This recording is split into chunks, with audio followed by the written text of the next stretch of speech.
Ассалаумағалейкум, құрметті достар, құрметті бауырлар.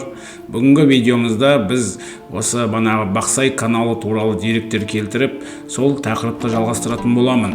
Себебі осының алдында осы ауылға келіп, район речной насостың тұсында түсірілген видеома үлкен қызығушылық болды, және кейбір менің жазушыларым өтініш жасаған, осы Бақсайдың тарихына көз жүгіртсең, және келесі басы бар деп айттың, сол шлюзді көрсетсең деп. Бірақ енді өкінішке орай мен осы сол видеодан кейін әлі Жалғансайға баруға сәті түспей жатыр. Өйткені жұмыста бар, қауырт шаруалар да болды, қазірше жол түспей жатыр. Бірақ барынша қазір мен өзім достарымның жіберген видеосынан немесе осы қазір картамен сіздерге түсіндіріп беремін. Сонымен Бақсай каналы туралы не білеміз? Ең бастысы Бақсай.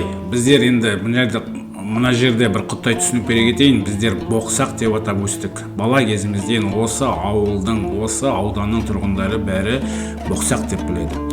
Ал ресми ол Бақсай канал деп аталынады.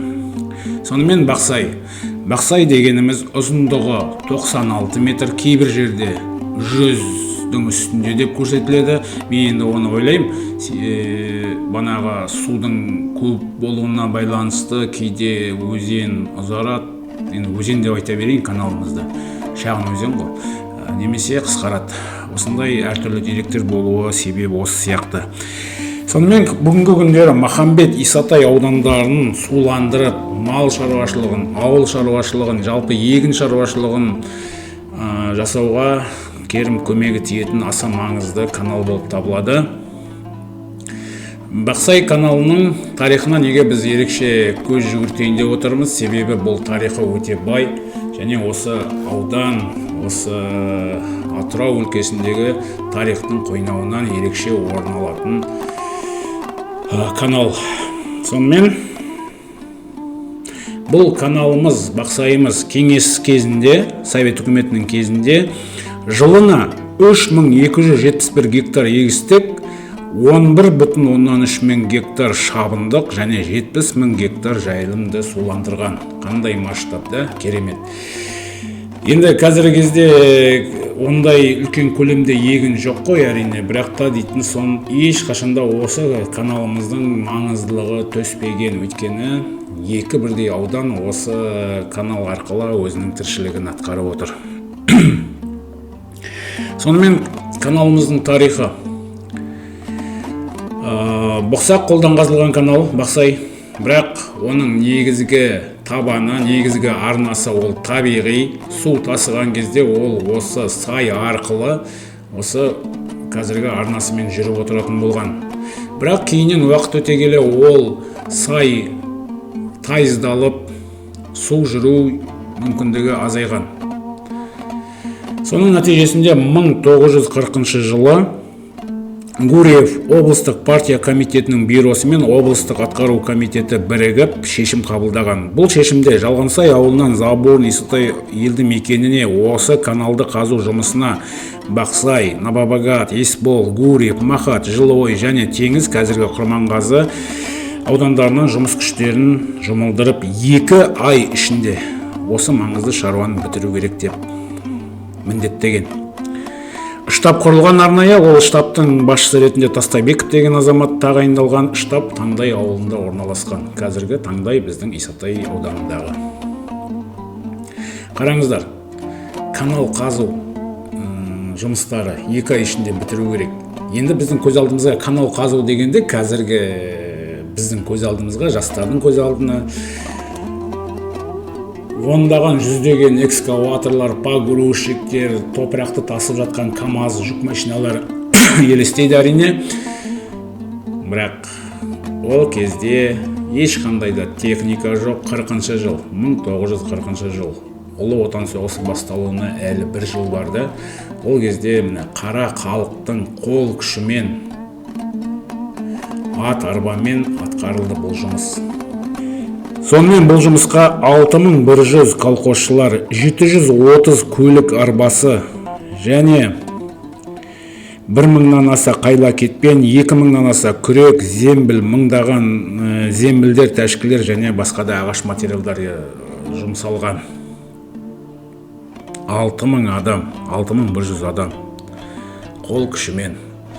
Енді менің естіген деректерім ауылдың кезінде үлкендерінен шал демейді, үлкен адам демейді, әйел адам демейді, оқушы бала демейді, бәрін жапқан ғой.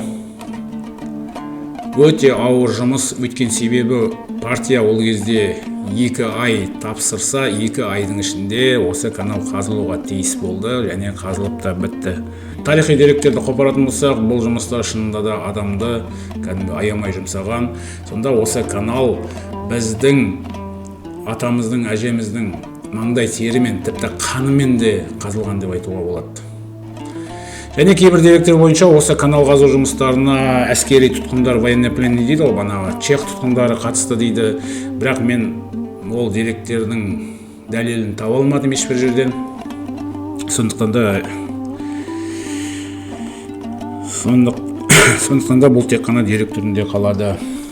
Сонымен 2 ай емес, 10 қыркүйекте басталған жұмыс 2 қазан күні бітіп, 13 қазан күні мемлекеттік комиссия арқылы қабылданған.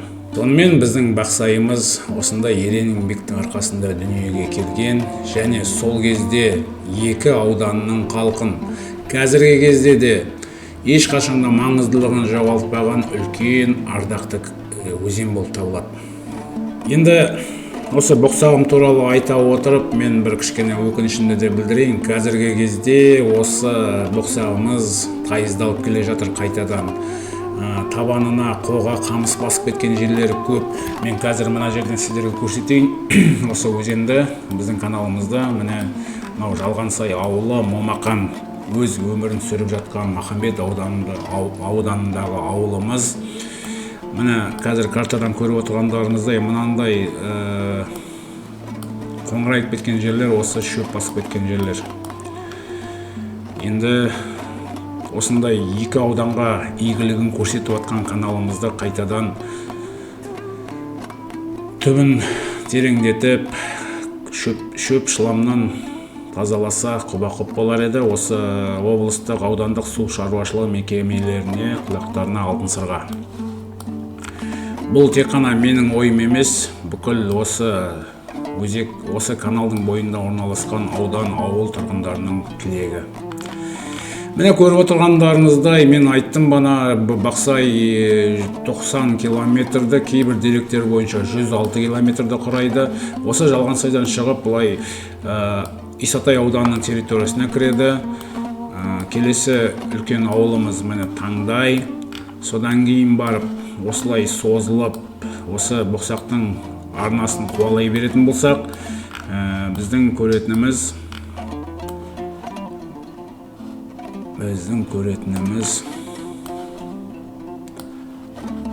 міне Хамит Ерғалиев, бұрынғы Набабагат, және Аққыстау, Чапаев міне қазір ауылдарын кесіп өтеді екен. Міне Аққыстау көріп отқандарыңыздай, және осылай барып тарам-тарам болып, осы Каспийге жақындаған кезде жоқ болып кетеді дейді деректер. Бірақ мен бұрын үлкендерден естігенмін, шынында бұл біздің боқсақ Каспийге құяды деп. Енді ол мен ойлаймын, судың көп мол келуіне байланысты сияқты. Бұндай жалпы каналдар көктемде суға байланысты болады тығыз. Және осы бұрын өзі табиғи су қосылғанмен, табиғи су аққанмен, соңғы кездерде жайықтың суы азайғанына байланысты осындай РН объектісі қондырылып, 6 трубамен су құйылады. Қазір енді 3 труба қалған сияқты мен көріп отырсам. Міне қазір осы сурет именно су айдап жатқан кезінде түсірілген. Бұл РН-нің тарихын мен дұрыс білмеймін, ол ертеректе болған, қондырылған. Біздің бала кезімізде де болды. Енді шлюз туралы айтатын болсақ, шлюз дегеніміз осы қараңыздар, міне бұқсағымыз міне келе жатыр, ауылды айналып бара жатыр. Мына жерде тағы да бір бастауына қосылады. Міне бастау, бұл жерде ешқандай да насос ештеңе жоқ. Бұл табиғи су тасыған кезде ағылып осы жермен құйылады. Бірақ мына жерде міне шлюз деген осы үстінен жол өтетін дамба екі трубасымен. Бұл да реттеледі. Осы мында келіп құяды және ары қарай теңізге қарай кетеді. Міне осындай біздің бұқсағымыздың тарихы, бақсайымыздың, атамыздың, әжеміздің маңдай терімен, бүкіл халықтың маңдай терімен қазылған каналымыз біздің ешқашанда сарқылмауы қажет.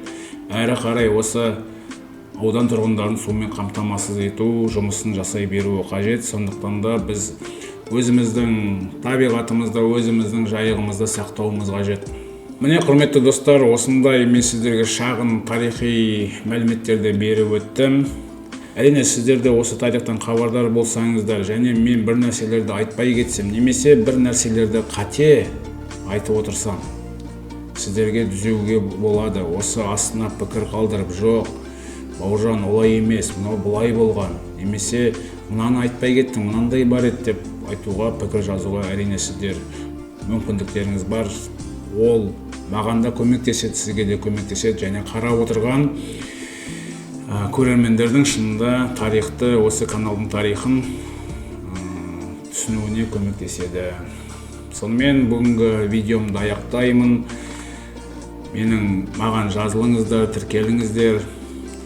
Егер де менің шынында тіркелушілерім көбейсе, онлайн трансляциялар, қызық тақырыптар көп, менде саяси да, жалпы өмір тіршілігі туралы да сондай трансляциялар жүргізуге мүмкіндік болады. Құрметті достар, сонымен амандықта кездесейік. Жайығымыздың ашуы басылсын, ешбір елді мекенде су баспасын, бәрі жақсы болады деген үлкен сеніммен бүгін мен аяқтаймын. Тыңдағандарыңызға, көргендеріңізге үлкен рахмет.